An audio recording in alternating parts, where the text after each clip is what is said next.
Irmãos, como nós temos estudado, nós estamos tentando olhar para dentro de nós e ver os impedimentos que podem existir dentro de nós.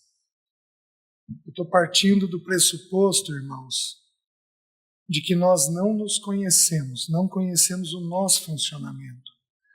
E por não conhecermos o nosso funcionamento, nós damos espaço para Satanás, porque ele conhece o nosso funcionamento. Porque a natureza pecaminosa plantada dentro de nós é dele. Foi ele quem plantou isso em Eva. Então tudo que existe de pecado em nós nasce no diabo. Foi passado para Adão e Eva e é repassado por nós pelo nascimento. Quando nós estudamos a questão da filiação é um tema tão importante nas Escrituras, tão importante, que João 8,32 diz assim: e conhecereis a verdade vos libertará. Mas João 8,36, 4 versículos depois diz assim: se pois o Filho vos libertar, verdadeiramente sereis livres. É interessante que o Espírito podia escrever: se pois Jesus vos libertar, se pois Jesus Cristo vos libertar, se pois o Senhor vos libertar. Mas aprove ao Espírito Santo escrever: se pois o Filho. Porque quando nós nos vemos como filhos, nós somos plenamente livres. Nós não somos só libertos, nós somos libertos em definitivo. Os irmãos estão entendendo? Então o que Satanás faz? Satanás faz uma oposição ferrenha, mantendo a nossa mente ocupada para que nós não nos vejamos como filhos. Porque se você se vê como filho, você é plenamente livre, você presta atenção na esposa, no filho, no marido, você presta atenção nos pais, você presta atenção nas pessoas que estão ao teu redor. Então Satanás levanta uma oposição violentíssima contra nós, para que nós não nos vejamos como filhos. Qual é essa oposição? Ele ocupa a nossa mente. Dardo inflamado. O dia inteiro. Se você tem medo do futuro, ele te põe uma pessoa virando para você e falando: nossa, esse governo, você viu, acho que a gente tem que tirar o dinheiro daqui e pôr no exterior. E aí é mais uma semana que você tem de conflito. É mais uma semana perdida da carreira cristã. Se você tem luta com pornografia, Satanás te põe num grupo de WhatsApp, onde vai mandar uma mensagem que vai grudar na tua cabeça. Pronto, é mais 3 dias de luta. São 3 dias perdidos da vida cristã. Então Satanás, ele é um especialista em manter a nossa mente ocupada para que a gente não avance no Senhor. E como o irmão Roger colocou de manhã, sem avançar no Senhor, você não avança sobre as pessoas que Deus te deu. Uma pessoa que não tem do Senhor, ela não consegue perceber as pessoas, o parceiro, os filhos, os parentes, simplesmente não consegue perceber. Nós não temos tempo de estudar, mas as 2 vezes, por 3 vezes a voz do Pai foi ouvida. 2 foi ouvida de forma nítida por todos que estavam no batismo e no Monte da Transfiguração, e uma foi ouvida como se fosse a voz de um trovão. O Senhor Jesus discerniu a voz do Pai, mas a quem estava perto não discerniu. Então, Deus Pai falou audivelmente 3 vezes. Nas 2 primeiras vezes, é interessante, porque na primeira vez a voz do Pai vem e diz: este é meu Filho amado, em quem tenho todo o meu prazer. Meu, pronome possessivo. Qual a primeira necessidade que o ser humano tem? Isso é meu. E ninguém tasca. Ninguém põe a mão. Porque você é meu. Vocês estão entendendo? Ele pôs um pronome possessivo. Tá bom. A voz do Pai veio para o Filho e todos ouviram. Este é meu Filho amado em quem tenho todo o meu prazer. O Espírito toma Jesus e o leva para o deserto. E Jesus é tentado em 3 coisas. Do meu ponto de vista, Jesus é tentado em 4 coisas. Ele é tentado em transformar pedras em pães, em pular do alto do pináculo, em prostrado adorar a Satanás. Ele é tentado em prover as coisas básicas, ele é tentado na aceitação, porque quem pulasse do alto do pináculo e chegasse embaixo com vida, seria reconhecido como Messias, então buscar a aceitação de um jeito indevido. A aceitação dele viria pela cruz. E o último é poder. Então, prostrado, adorar o diabo e receber o poder do diabo, que aí é uma tentação muito comum de líderes, de querer ter poder, de alguns homens também, ter um poder, por isso alguns homens são mais enfáticos, mais fortes, né? Só que das 3 tentações, 2 começam de que jeito? Se és filho. Por isso eu acho que tem uma 4ª tentação. Está questionando a filiação. Satanás se levanta, mas se levanta com uma oposição violentíssima para que você não se veja como filho. Certo? Aí avança um pouquinho mais. Nós chegamos até Mateus 16, o Monte da Transfiguração. A voz do Pai vem e fala a mesma coisa, acrescentando uma frase. Este é meu Filho amado em quem me comprazo, a Ele ouvi. Por que foi acrescentado a Ele ouvir? Porque apareceu ali Moisés e Elias. Moisés representando a lei, Elias representando os profetas. Então, quando o texto bíblico diz a Ele ouvir, o texto bíblico está querendo dizer o quê? Tudo que tiver na lei tem que mostrar Cristo. Tudo que tiver nos profetas tem que mostrar Cristo. Então você vai, a partir de agora, ao ouvir a lei e ao ouvir os profetas, você tem que ouvir Cristo. Onde isso é confirmado? Quando Jesus ressuscita, ele está no caminho de Emaús.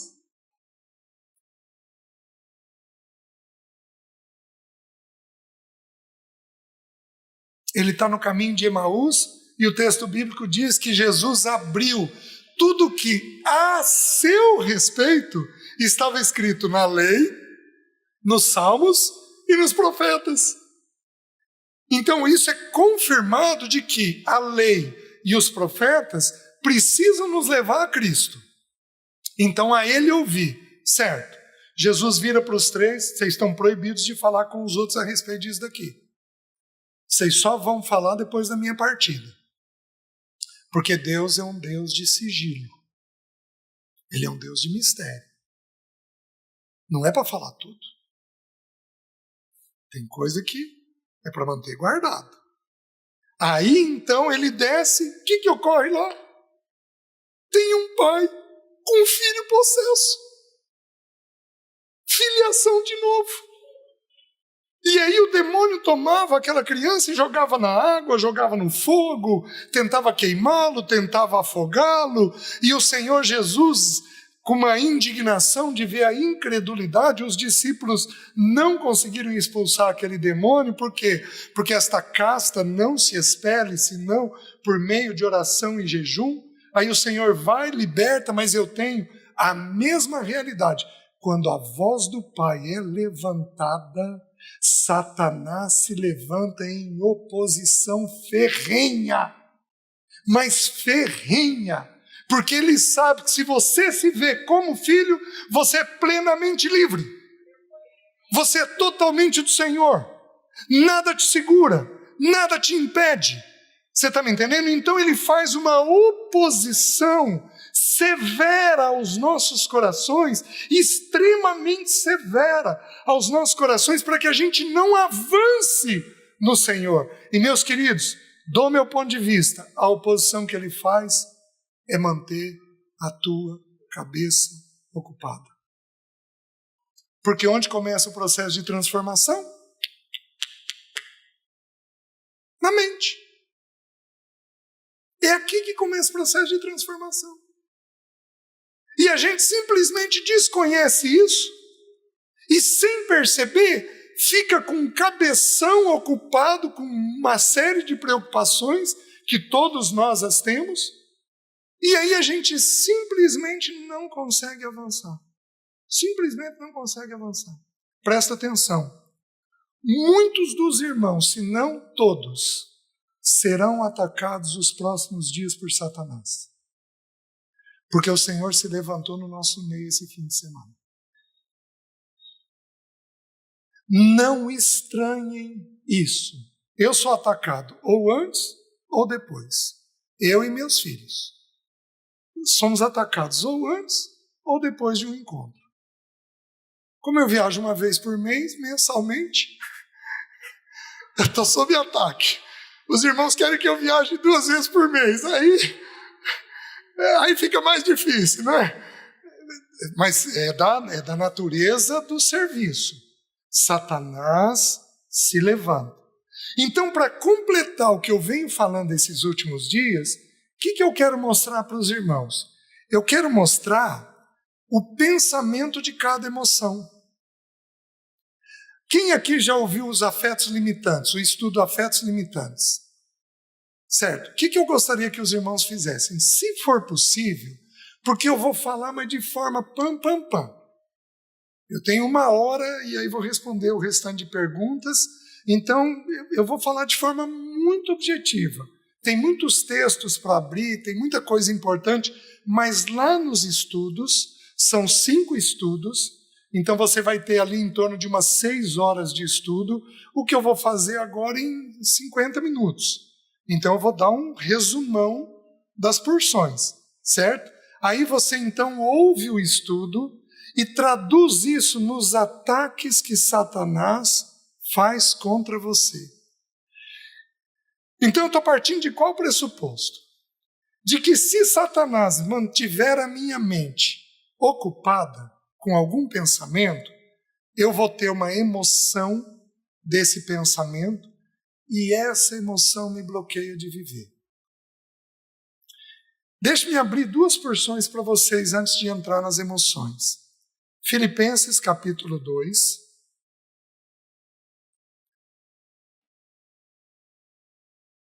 Deixe-me provar para os irmãos o que eu estou dizendo. Que o funcionamento da alma vem pensamento, emoção e vontade. Deixe-me provar para os irmãos isso. Filipenses capítulo 2, versículo 1. Se há, pois, alguma exortação em Cristo Jesus, alguma consolação de amor, alguma comunhão do Espírito, se há entranhados afetos e misericórdias. Presta atenção agora. Completai a minha alegria de modo que penseis a mesma coisa. Pensamento. Tenhais o mesmo amor, sejais unidos de alma, tendo o mesmo sentimento, emoção. Nada façais, vontade. Pensamento, emoção e vontade. Está claríssimo no texto. Os 3 elementos da alma. Vocês estão entendendo? Então, eu penso, eu sinto e eu decido. Eu penso, eu sinto e eu decido. É assim que funciona. Deem uma olhadinha agora numa porção muito conhecida, Salmo 42. Um texto muito conhecido. Versículo 5 e versículo 11. É uma repetição. Olha o que diz. Por que estás abatido, ó minha alma? Por que te perturbas dentro em mim? Espera em Deus, pois ainda o louvarei, a Ele, meu Deus e Redentor meu. Nós temos 2 linhas de estudo aqui. Os irmãos falam 2 coisas. Que o Espírito está comunicando com a mente, o que eu acho que não é, mas é a mente falando com a emoção, o que eu acho que é. Então, Davi, ele tem um entendimento, mas a emoção dele está embaçada. A emoção dele não caminhou na mesma proporção. Então, o que ele está fazendo? Ele vira daqui para cá. Para. Espera em Deus. pois ainda o louvarei a Ele, meu Deus e Redentor meu. Por que, meus irmãos? O texto dá uma sugestão de que a emoção é mais lenta que a mente. O Spurgeon tem uma frase maravilhosa que diz assim, que a distância do céu e do inferno é de um palmo. É fazer algo daqui, descer aqui. Vocês estão me entendendo? Então, às vezes, o Senhor nos alcançou na mente, mas nós levamos semanas ou meses para Ele nos alcançar no afeto. Porque o afeto, ele é mais lento que a mente. É onde nós encontramos uma série de impedimentos dentro de nós. Os irmãos estão conseguindo entender? Aqueles que são mais afetivos, quem aqui é mais afetivo, levanta a mão. Levanta alto. Aqueles que são mais afetivos vão demorar muito mais para encontrar o processo pleno de libertação. Por quê? Porque aqui entendeu, mas aqui vai e volta. Vai e volta. Vai e volta. E aí você crê. E aí você não crê. E aí você está seguro. E aí você está inseguro. E aí, como diz alguns irmãos, você coloca no altar. Aí você vai lá e tira do altar de novo. E pega aquilo para você de volta. E você fica numa luta constante nessa realidade. Por quê? Porque a emoção, ela é mais lenta. Assim, o que eu vou dizer, eu fico sob risco de ser rechaçado aí fora. Por isso Deus proibiu a mulher do governo da igreja. Porque a mulher carrega mais o homem não. Então ela fica sujeita ao engano. Vocês estão me entendendo? Mais facilmente sujeita ao engano. Então, é assim que a Bíblia ensina. É um padrão das Escrituras. A gente tem 1 Timóteo, a gente tem 2 aos Coríntios, capítulo 11, que vão mostrar essa realidade. Então, o que ocorre? O que ocorre é que as emoções que nós temos, elas servem de impedimento. Mas o diabo não quer despertar a tua emoção. Porque ele sabe que a tua emoção só é promovida por um pensamento. Então o que ele precisa é inserir um pensamento indevido na tua cabeça. E à medida que você acredita na mentira que Satanás traz, você fica embaçado emocionalmente durante um bom tempo. E aí ele rouba tempo do desenvolvimento teu. Então o que o Espírito Santo fez com a minha vida? Porque eu era muito sensível. Eu era meloso. Ele me calejou. Foi me calejando.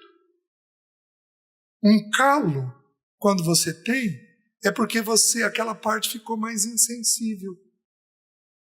Então você vai perdendo aquele excesso de sensibilidade. E aí eu fui entendendo e aprendendo a pensar os temas que me geravam angústia, eu fui aprendendo a pensar segundo ele. Por exemplo, eu tinha um quadro muito ansioso, mas muito ansioso, especialmente com dinheiro e futuro. Porque vai faltar, vai faltar, vai faltar, vai faltar, vai faltar, vai faltar, vai faltar, e é assim que eu vi a vida. Vai faltar, porque eu vi meu pai sempre nesse dilema. Então, este pensamento me consumiu, mas me consumiu durante anos da minha carreira cristã.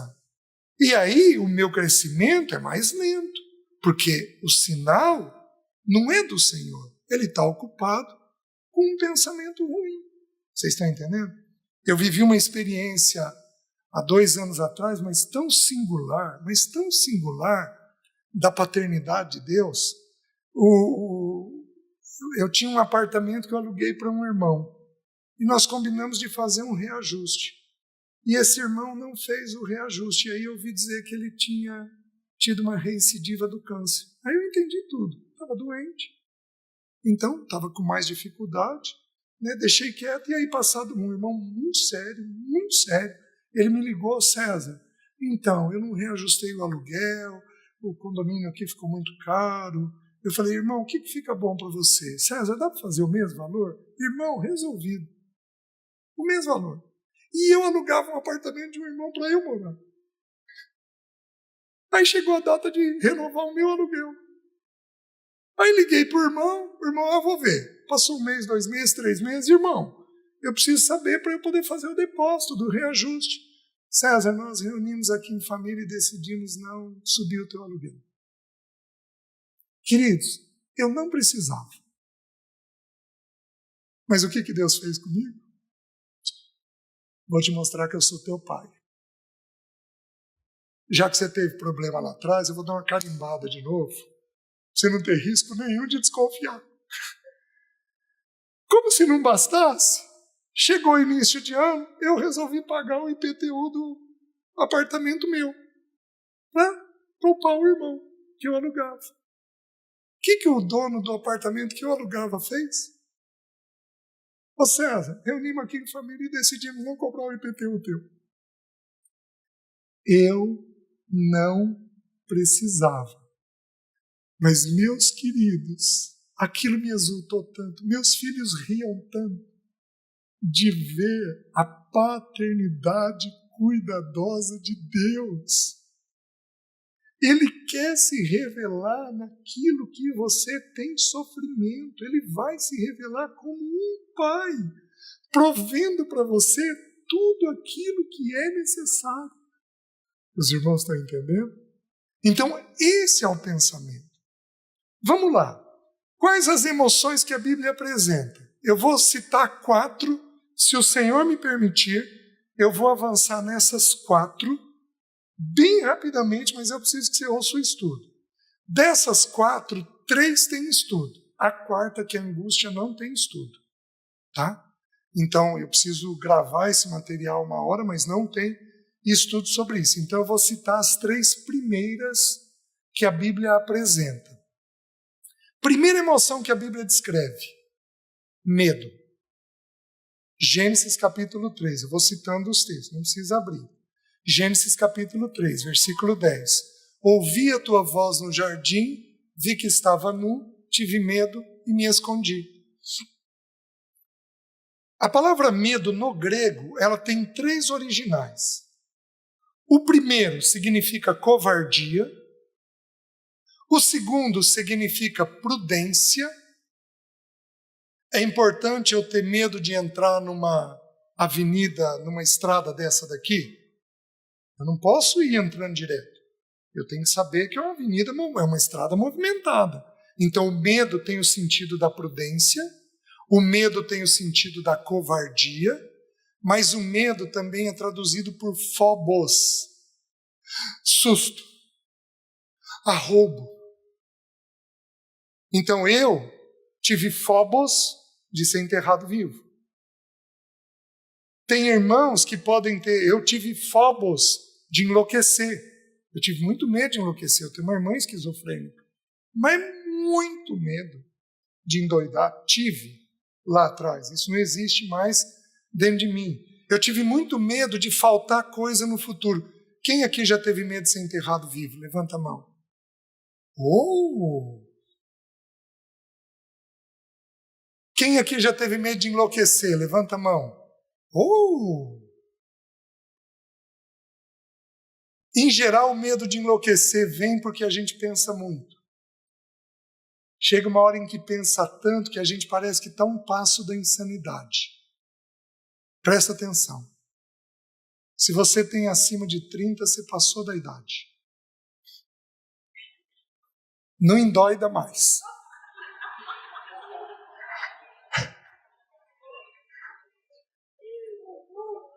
Graças a Deus, Senhor.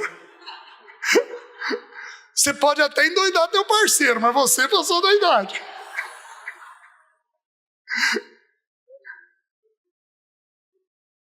Medo de faltar coisa no futuro, quem tem? Tá, quem quer me sugerir outros medos? Medo de adoecer. Medo de morrer. Medo de perder um filho. Você foi assertivo, você acertou o maior número. Queridos, medo envolve o coração humano. É a primeira emoção que Adão teve. É a primeira emoção. Para você ter uma noção, as duas primeiras emoções que a Bíblia descreve é medo em Adão e irritação em Caim. São as duas emoções que a ciência se debruça para tentar entender a fisiologia delas no cérebro. Como é que se processa a química dessas emoções?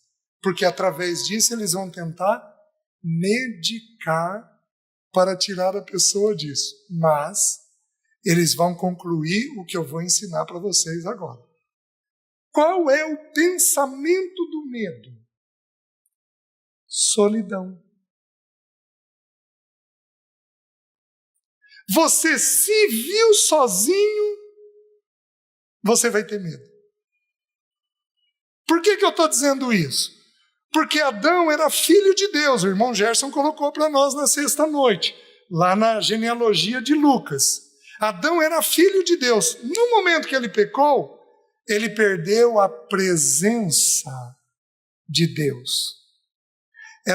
O irmão Gerson estava me falando do original, essa face a face com Deus ele perdeu. Ele se viu só. Quando você se vê só, qual é a emoção que entra? Medo.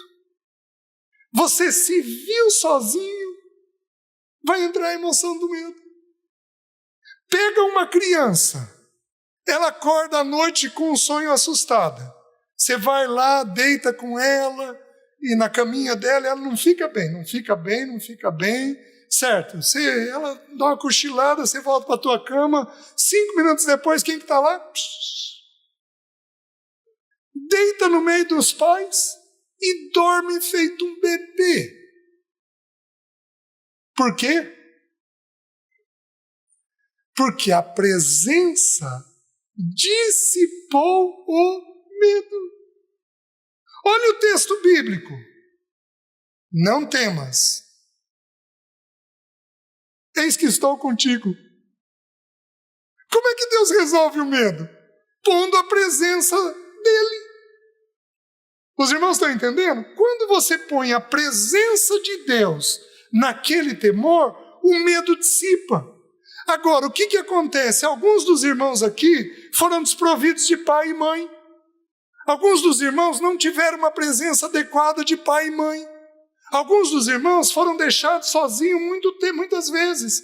Então os irmãos têm sensações de medo meio contínua.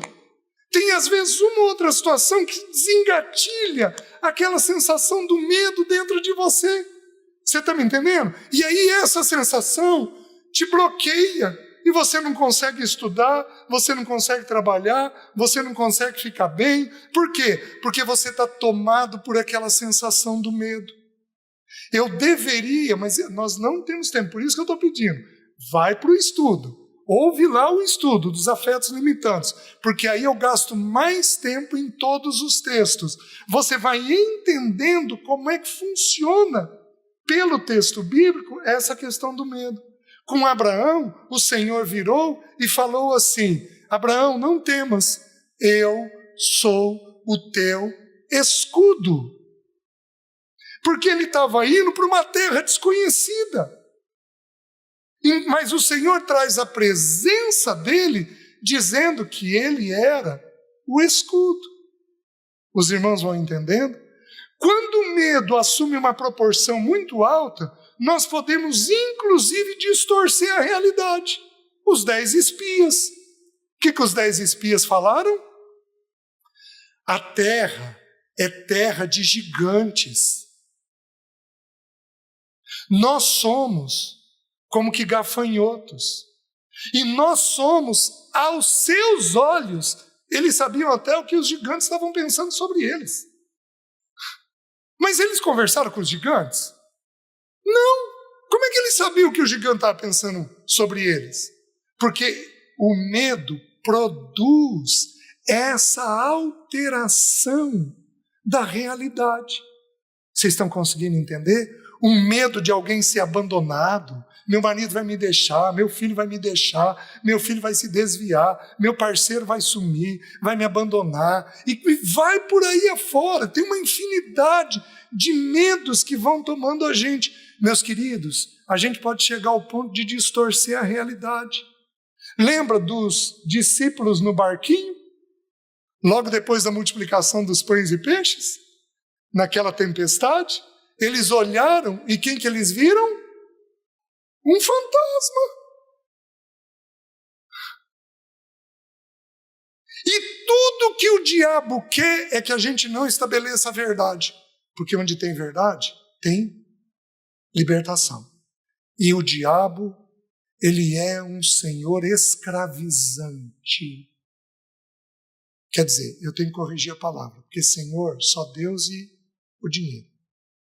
O diabo é um inimigo que nos escraviza. Porque para Deus o diabo é um servo, para nós ele é um inimigo. Ele escraviza a gente. O que ele quer é manter a gente escravizado. Ele consegue fazer isso através do medo. E para produzir isso, ele põe pensamentos de solidão. Fez sentido?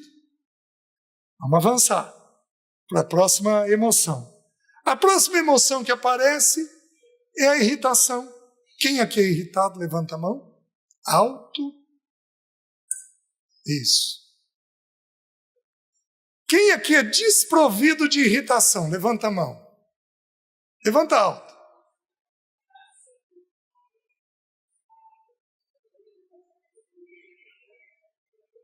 Mais ou menos. Quem aqui nunca provocou o filho à ira? Levanta a mão. Então todos nós somos irritados. Com exceção ali, a irmã levantou a mão. Nunca provocou o filho à ira? Louvado seja o nome do Senhor, irmã. Viu? Em geral, porque existem 3 originais para a ira na Bíblia. Paragorgizo, que significa incitar a ira. Tumos, que é aquela ira explosiva. Sabe aquela coisa do acelera, Ayrton? 3 segundos, você está gritando, falando, gesticulando e com um pensamento ruim dentro da cabeça. Quem tem essa ira, levanta a mão. Levanta alto.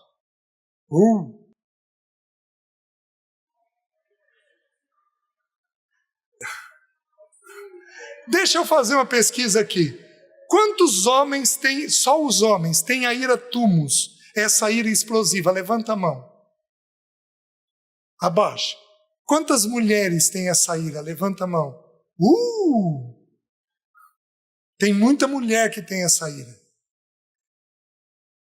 Ela é explosiva. Qual a primeira vez que essa ira aparece na Bíblia? Herodes. Quando Herodes se viu enganado pelos magos, ficou furioso e mandou matar as criancinhas de 2 anos para baixo. Lucas. Então é uma ira que mata. Em geral não matamos fisicamente, mas a língua mata. Até porque a língua mata. O poder da vida e da morte está na língua, nos ensina Provérbios. E a terceira ira é ergos, que é uma ira de mau humor. Ela não é explosiva, ela não dura 1, 2, 3 horas, mas ela é meio contínua. A pessoa é mal-humorada o tempo todo, ela é meio cebolenta. Ela faz o outro chorar o tempo inteiro. Você está entendendo? Quem é assim, levanta a mão. Quem tem esse tipo de ira? Levanta a mão.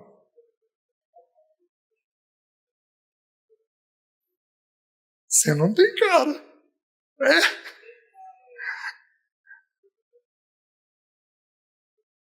O meu modelo levantou a mão. Mas ele tem um jeitinho tão manso. Desculpa, te expus. Você tem um jeitinho tão manso, rapaz. É uma propaganda enganosa. Igual eu. Fui num cardiologista há uns 20 e tantos anos atrás, a minha pressão 22/16. Ele virou para mim e falou assim: ô César, o negócio é o seguinte, isso é uma propaganda enganosa. Você tem um jeitinho manso, mas você é ansioso por dentro. E ele estava certo, né? Aí eu, pela graça de Deus, melhorei. Vamos lá. Nós temos que olhar o texto para a gente entender de onde deriva, qual é o pensamento que tem ali. Abram lá em Gênesis, capítulo 4, um texto bem fácil.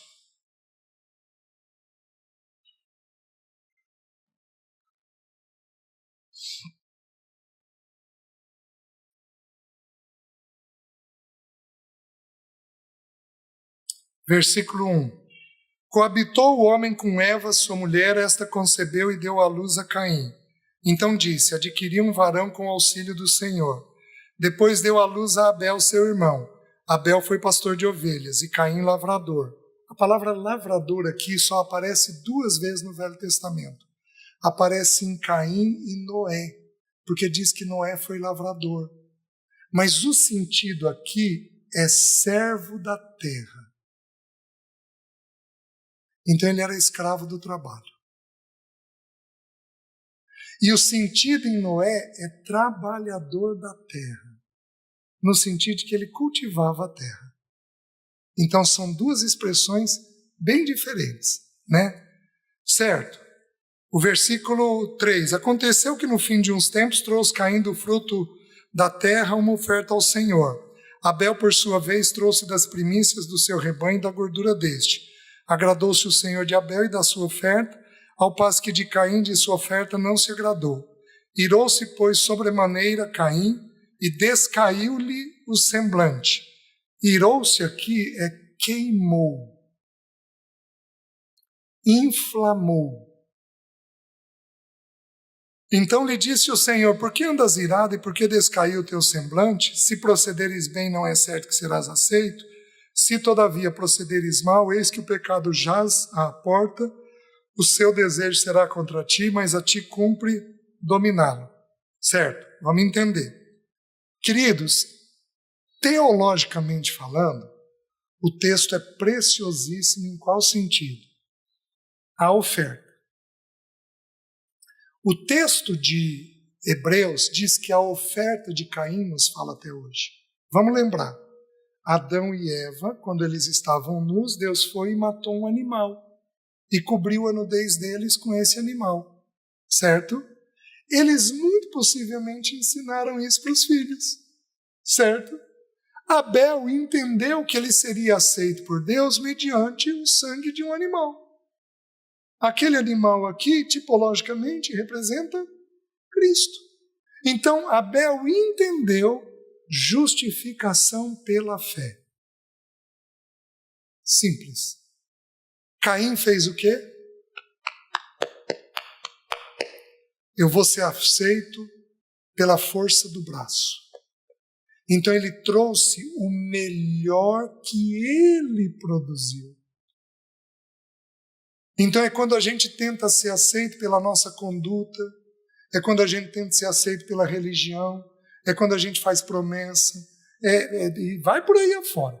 Então, teologicamente falando, esse é o sentido.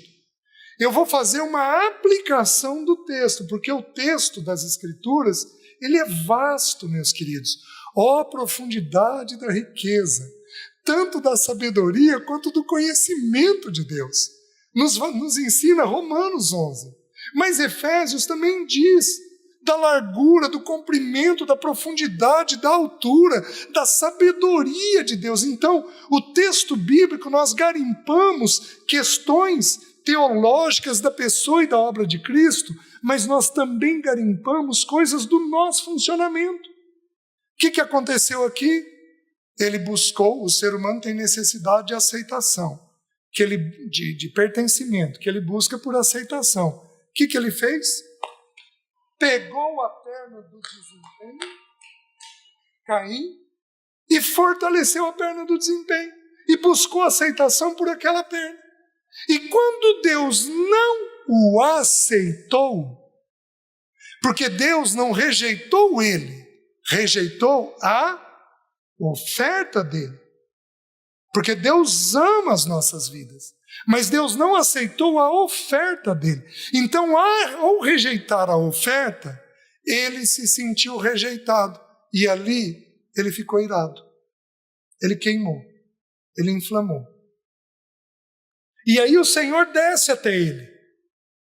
Então, presta atenção no que eu vou te dizer. Ira é uma emoção que pode ser sem pecado. Irai-vos. Ela é uma emoção que pode ser sem pecado. Ela é, em primeiro lugar, uma emoção. Como é o medo? É uma emoção. As pessoas dizem, quem tem medo é incrédulo. Meus queridos, os irmãos, me desculpem. Eu não consigo ver assim. Eu entendo que o medo é uma expressão, uma emoção distorcida, natural da queda. E se nós não cuidarmos, nós até podemos entrar num processo de retrocesso e de não avanço no Senhor. Mas, meus queridos, é uma emoção. Assim como a ansiedade é uma emoção, pensa comigo. Alguns irmãos dizem, quem é ansioso é incrédulo. Gente, pensa comigo. Eu estou dirigindo de carro, eu e a Jéssica, que mora lá comigo. A gente bate o carro. E eu vejo que ela está toda ensanguentada. E aí eu fico taquicárdico. Eu estou ansioso. Eu tenho tontura. Eu estou ansioso. Eu estou desesperado. Meu Deus, meu Deus, meu Deus. Meus queridos, vocês acham que Deus vai olhar para mim e dizer que eu estou em pecado? Ô, gente, é uma emoção natural da vida. Que isso? Agora, o que é pecado? Andar ansioso. O ter uma ansiedade em alguns momentos da vida não constitui ansiedade, mas o andar ansioso constitui. É como a ira. Aquela ira que brota da emoção, essa é pecaminosa. Mas aquela ira que é sensata, objetiva, que julga, que põe um limite, que é coerente na forma de fazer, essa não é pecaminosa. Essa é santa. Essa é adequada. Por isso que é uma emoção. E aí o Senhor desce até ele. E o Senhor fala com ele algo maravilhoso. O Senhor diz assim, por que andas irado e por que descaiu o teu semblante? Gente, quantas vezes a Alessi me cutucou por debaixo da mesa? César, muda a fisionomia. Quem aqui é muito expressivo no rosto? Meus queridos, o corpo fala. Não é só a língua, não. O corpo fala. Vai por aí afora, né? O corpo vai dizendo a respeito da gente. Então, é isso que o Senhor está mostrando. Por que descaiu o teu semblante? O Senhor está falando, vamos ter um pouquinho de discrição? E aí o Senhor diz algo maravilhoso. O Senhor vira para ele e diz assim, se procederes bem, não é certo que serás aceito, mas se procederes mal, eis que o pecado jaz à tua porta, e a ti cumpre dominá-lo. O que é proceder bem e proceder mal? No original hebraico. Estar satisfeito. Então, o que promove ira? Qual é o pensamento? Insatisfação. Gente insatisfeita vai ter ira. Você está entendendo? Agora eu tenho um problema. Quem aqui é mais exigente? Eu vou usar algumas palavras. Exigente, rígido, perfeccionista, metódico. Quem aqui é assim, levanta a mão alto. Esses irmãos Tem gente que levantou a mão já apontando o número de palavras que tem. Esses irmãos vão ser mais insatisfeitos, porque são mais exigentes. Correm o risco de inflamar com mais facilidade. O que o Senhor faz? Desculpa, o que o diabo faz? E faz você ver os fios de cabelo no chão.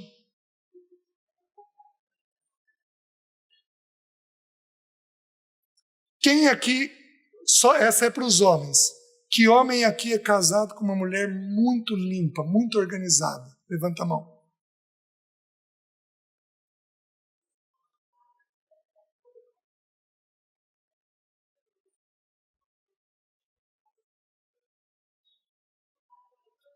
Esses dias eu estava nos Estados Unidos, fui entrar na casa, tinha uma placa. Antes de entrar, tire seu sapato.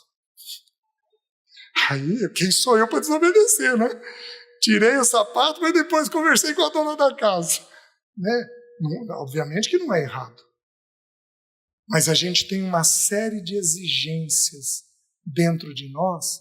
Queridos, eu fui muito perfeccionista, mas muito. Minha escrivaninha tinha que estar tudo limpo, vinha caneta preta, caneta azul, caneta vermelha e um lápis feito com ponta de estilete, tudo retinho. Um certo momento, eu adquiri um tapete com franja na clínica. Aí eu levantava, achando que o paciente não estava vendo. Eu ia lá e penteava a franja com o pé. 2 pirados, eu e o paciente. Gente, eu sou um milagre da parte do Senhor. Tem uns 2 meses atrás, cheguei muito cedo na clínica, 6 fios de cabelo no chão.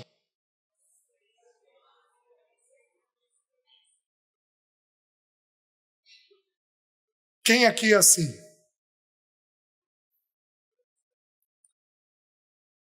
Trabalhei a manhã inteira com 6 fios. Porque eu sou livre.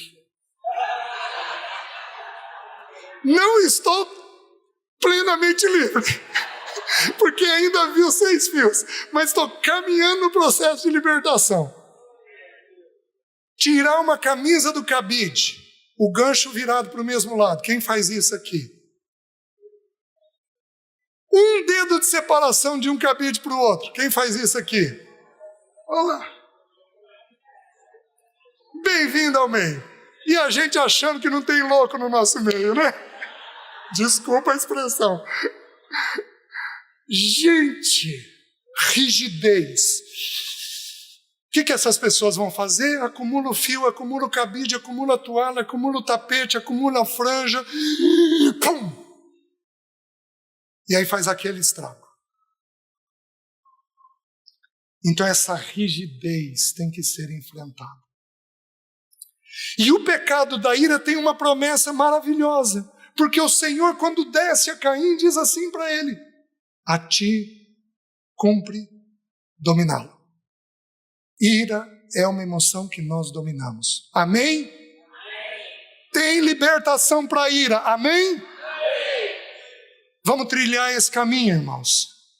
Por quê? Porque enquanto a emoção estiver nos dominando, não há avanço. Quantas crianças aqui, quantos filhos têm medo dos pais por causa de uma mãe brava, por causa de um pai bravo, por causa de gente iracunda dentro de casa? Quantos têm reserva por causa disso? Não é nenhum nem 2, não. Muitos irmãos aqui vão ter isso. E enquanto o Senhor não nos libertar desta emoção que pode virar um pecado, nós somos escravos disso. Como é que nós vamos avançar? Como é que eu falo de princípio se eu tiver uma irmã irada? Essa ira vai impedir ela de aplicar o princípio. Por isso que nós chegamos na base de tudo, que é entender quem a gente é e corrigir quem a gente é. Tudo bem? Vamos um pouquinho mais. Terceira emoção, ansiedade. Abram em Quem aqui é ansioso? Levanta a mão. Abram em Mateus capítulo 6. O que eu estou investigando com os irmãos? Quais os pensamentos que promovem essas emoções? Mateus capítulo 6, versículo 25.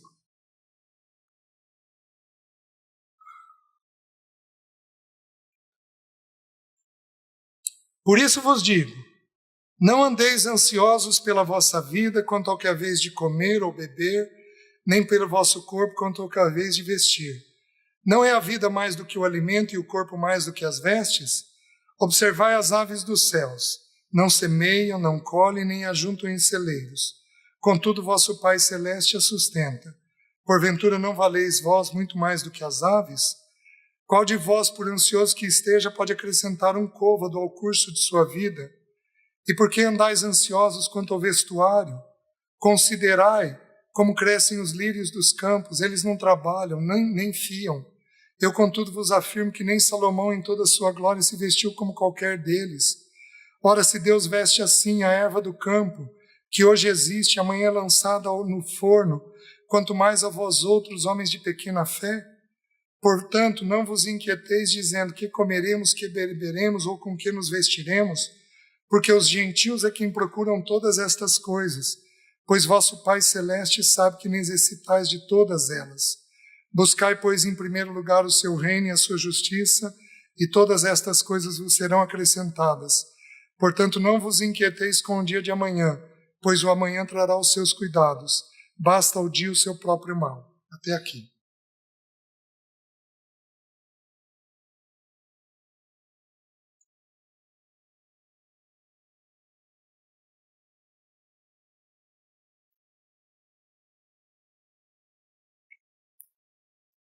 Vocês têm que ouvir o estudo, porque eu vou... Qual é o pensamento da ansiedade? A ansiedade é uma emoção, ela é uma emoção extremamente comum no ser humano. Eu diria que é impossível viver sem tê-la. Nós podemos até não viver andando em ansiedade. Isso eu acredito que é possível. Mas é impossível, do meu ponto de vista, não ter ansiedade numa situação ou outra. Porque todos nós vamos ter ansiedade. A ansiedade basicamente é pensamento. É uma mente que pensa muito. Quem aqui pensa muito? Então os irmãos vão ter facilidade de ter essa emoção. Quais são os dois pensamentos da ansiedade? Todos nós fomos ensinados que é o futuro. E o primeiro pensamento da ansiedade é o futuro. O versículo 34. Não vos inquieteis com o dia de amanhã. Então a Bíblia me proíbe pensar no dia de amanhã? Não. A Bíblia me proíbe ficar inquieto com o dia de amanhã. Quem tem preocupação com o dia de amanhã, inquietação com o dia de amanhã, levanta a mão. Levanta alto. E olha lá. Então essas pessoas vão ter um quadro de ansiedade contínua. Então você vai ter que aprender a lidar com o dia de amanhã. E o versículo, ele ensina uma coisa simples, ele diz assim, são 3 partes do versículo 34. Não vos inquieteis com o amanhã. Então você tem que tentar perceber se você tem inquietação. Não vos inquieteis com o dia de amanhã, pois o amanhã trará os seus cuidados. Queridos, nós vamos ter necessidades no dia de amanhã? Vamos. Quando Deus vai trazer o cuidado do dia de amanhã? Amanhã. Deus faz tudo antecipadamente? Não. Porque Ele promove o cuidado no dia de amanhã. O teu filho abaixo de 12 anos pergunta se amanhã vai ter comida na mesa? Não. Por quê? Porque ele tem segurança de que vai. O que nós fazemos com Deus? Ai, Senhor. Ai, Senhor. Ai, Senhor. A gente fica o tempo todo inseguro se vai ter ou não. Meus queridos, aí eu vou fazer um parênteses. A vida cristã, ela tem 3 etapas: filhinhos, jovens e adultos. 1 João capítulo 2, também descrito em Marcos capítulo 4. Primeiro o grão, depois a espiga, depois o fruto. 3 etapas. Também João capítulo 11, é onde Jesus fala... gente.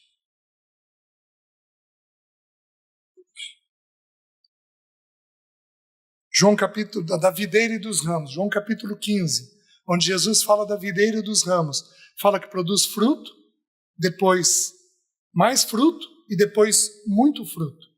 Então, a nossa vida cristã são em 3 etapas. Sabe qual é a primeira etapa? Filhinhos, eu vos escrevi porque conheceis o Pai.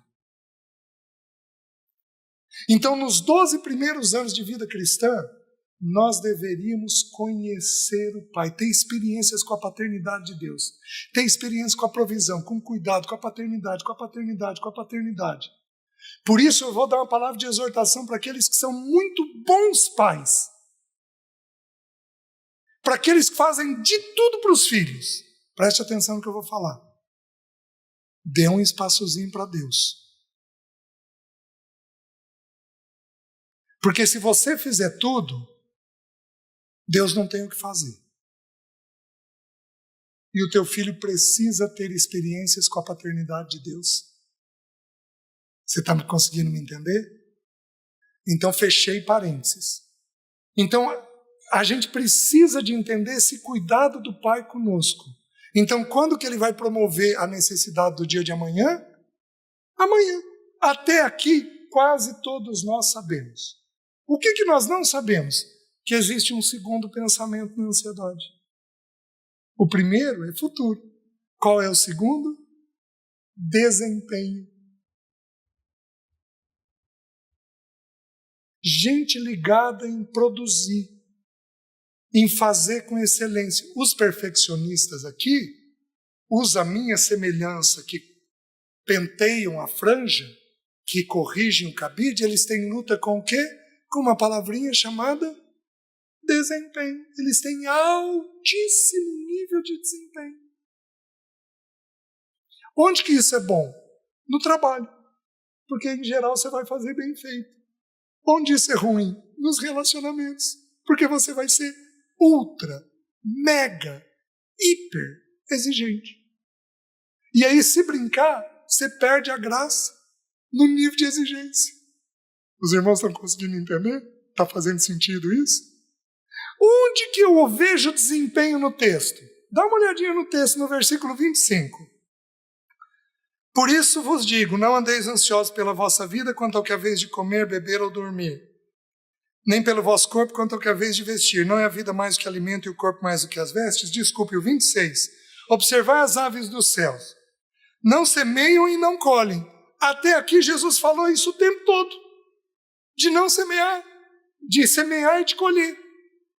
Até aqui Jesus sempre falou isso, mas é a única vez que Jesus acrescenta um adendo. Nem ajuntam em celeiros.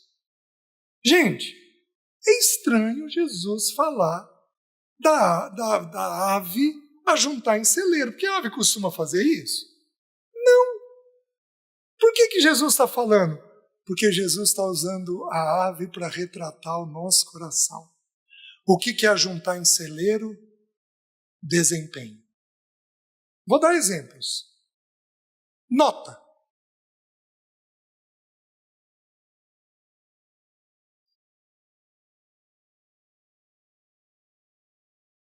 Já entenderam.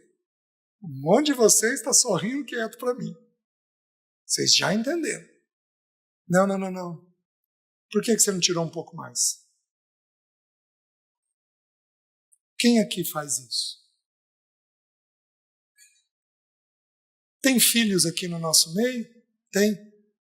Filhos, se coloquem de pé. Os filhos que estão aqui. Isso.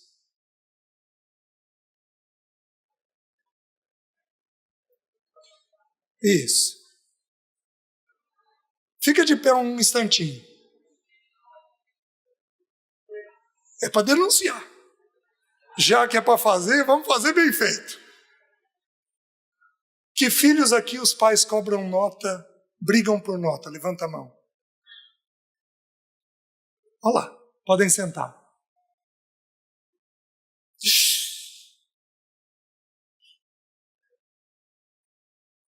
Eu vou contar essa experiência para os irmãos.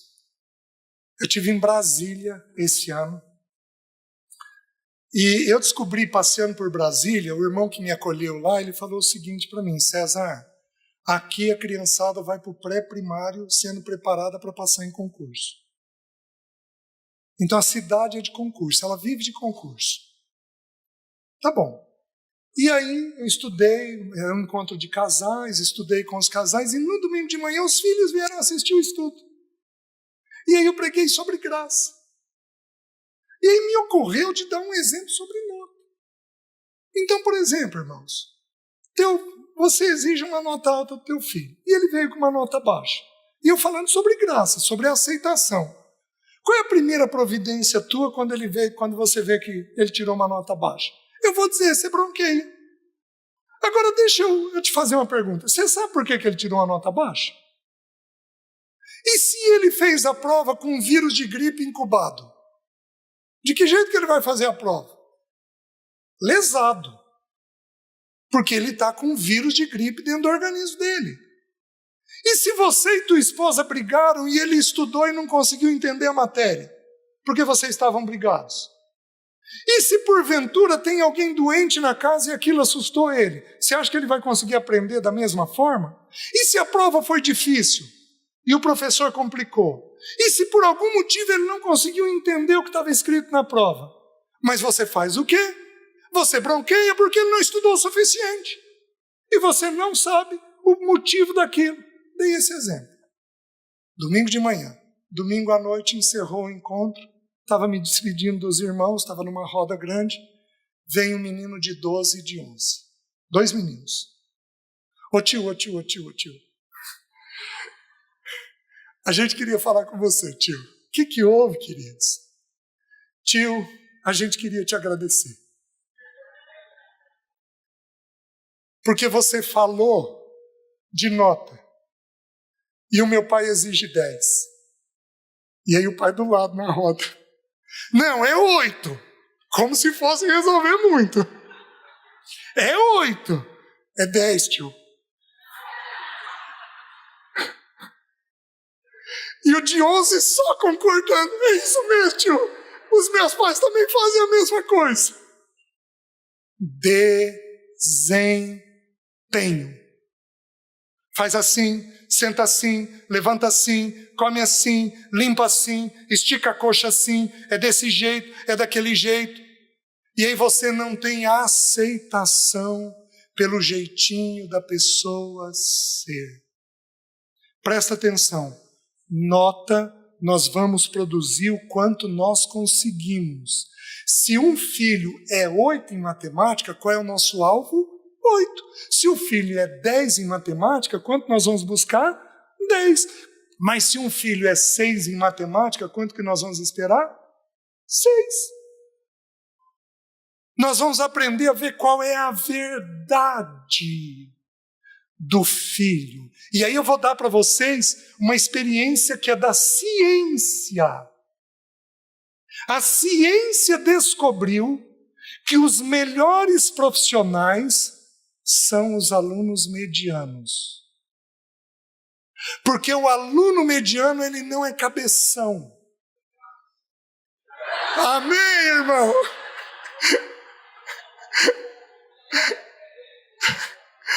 Louvado seja o nome do Senhor, né, irmão? Os melhores profissionais são os alunos medianos. Por quê? Porque os alunos medianos, eles compensam a dificuldade intelectual com o relacionamento. Então eles têm um todo mais preparado para serem lançados para a vida. Um dia eu estava pregando isso num grupo de estudo. Aí um dos irmãos levantou a mão e falou: César, deixa eu te contar a minha história. Eu sou da primeira turma de agronomia da UEM. A UEM é a Universidade Estadual lá de Maringá. E veio e nós estávamos para nos formar. E veio um diretor de uma multinacional, chegou até o nosso coordenador, veio de Londrina para Maringá, chegou para o coordenador e falou assim: fulano, eu queria os teus 20 piores alunos. Aí o coordenador virou e falou assim: como os 20 piores alunos? Eu quero contratar vendedor. E eu preciso do aluno que está lá no bar jogando sinuca, batendo papo, conversando com as pessoas. Aí esse irmão virou e falou: César, eu saí da faculdade empregado.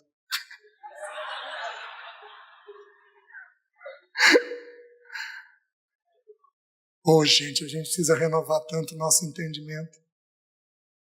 Estuda um pouquinho sobre QE, quociente emocional, que é essa questão do relacionamento. Lembra que são duas pernas, relacionamento e trabalho. Se uma das duas for deficiente, o sujeito não é completo. Então, desempenho, exigência. Meus queridos, onde você acha desempenho na vida do nosso Senhor? Deixa eu te fazer uma pergunta para os perfeccionistas, os metódicos, os perfeccionistas, os rígidos. Deixa eu te fazer uma pergunta. O que você faria se você fosse Jesus e soubesse que Judas metia a mão na bolsa? O que você faria?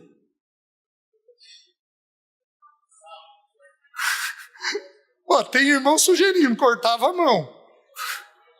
Já que a lei dizia isso, né? O que Jesus fez com isso? Aparentemente, nada. Por quê? Porque o Senhor não tem um alto nível de desempenho em tudo. Eu tive uma experiência, já contei nos estudos aí, o Senhor levou 12 anos para me libertar da sexualidade, das questões de uma sexualidade impura, errada. E aí eu estava atendendo um irmão, e o irmão estava caminhando bem, tinha 4 meses que eu estava ajudando ele caminhando muito bem, de repente ele caiu. Ele caiu e ele me contou, e eu abri a caixa de ferramentas. Mas eu, bati. No meio do que eu estava batendo, o Espírito Santo falou comigo: quem é você para tocar um filho meu desta forma? Ou você está esquecido dos 12 anos de tolerância que eu tive com você? Meus queridos, parei tudo, falei com a pessoa que o Espírito havia ministrado para mim, pedi perdão para ele e retomamos a conversa. Sabe qual é o nome disso? Graça. Sabe aonde isso é encontrado? Gênesis, capítulo 6. Que se o Senhor der permissão de eu voltar, eu gostaria de estudar com os irmãos sobre graça. Então, gente muito exigente tem dificuldade com graça. Porque ele enxerga o que tem que ser feito.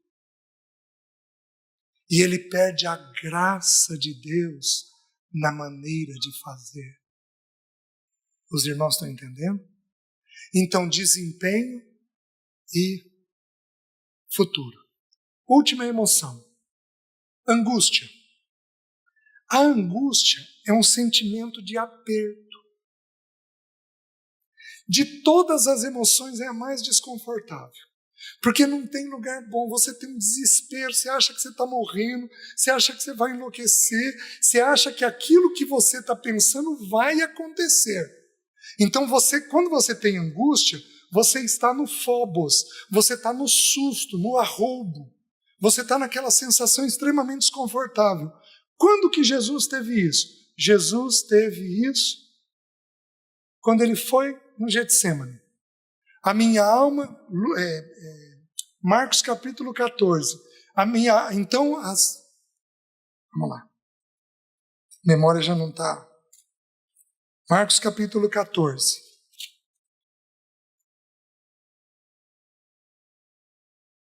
Versículo 33. e levando consigo a Pedro, Tiago e João, começou a sentir-se tomado de pavor e de angústia. Então ele foi tomado, obrigado irmã, tomado de pavor e de angústia. Então o Senhor estava com a emoção com angústia. O que é angústia? É um aperto que dá no peito. Não tem lugar bom. É uma sensação desesperadora. Quem aqui já teve? Nossa, meus queridos, é uma sensação desesperadora. Só entende quem tem, certo? Por que Jesus teve? Jesus ia passar pela cruz. Então o problema de Jesus era a morte? Não, porque João 10, ele falou assim: recebi do meu Pai o direito de entregar a minha vida e de reavê-la. Então ele sabia que ele ia morrer, mas ele ia retomar a vida dele. O problema dele eram os açoites, os escárnios e a zombaria? Não, porque Isaías 50 diz: dei a face aos que me feriam, aos que me arrancavam os cabelos. Então ele tinha aquela atitude de ceder àqueles açoites. Qual era o problema do Senhor Jesus? Ao meio-dia, o Pai ia deixar ele. E ele, por toda a eternidade, nunca tinha vivido esta experiência. Mesmo quando ele deixou a glória dele e desceu a nós, ele desceu em plena união com o Pai. Unido plenamente com o Pai. Os irmãos estão entendendo? Mas quando o meu e o seu pecado foram colocados sobre ele ao meio-dia, o Pai o deixou. Às 9 horas da manhã, o Pai estava com ele. Pai, perdoa-lhes porque não sabem o que fazem. Segundo 1 aos Coríntios, diz: Deus estava em Cristo, reconciliando consigo o mundo. O Pai estava com o Filho, mas ao meio-dia, quando o pecado de todos os salvos, aqueles que seriam salvos, foi colocado sobre o Filho, o Pai o deixou. Então, qual é o pensamento da angústia? Uma tragédia imediata. Você está vendo uma tragédia que vai ocorrer logo. Esse é o pensamento. Quando a sua mente for tomada por uma tragédia imediata, você vai ser tomada pela angústia. E as emoções vão nos impedir de avançar. Fez sentido, irmãos? Amém.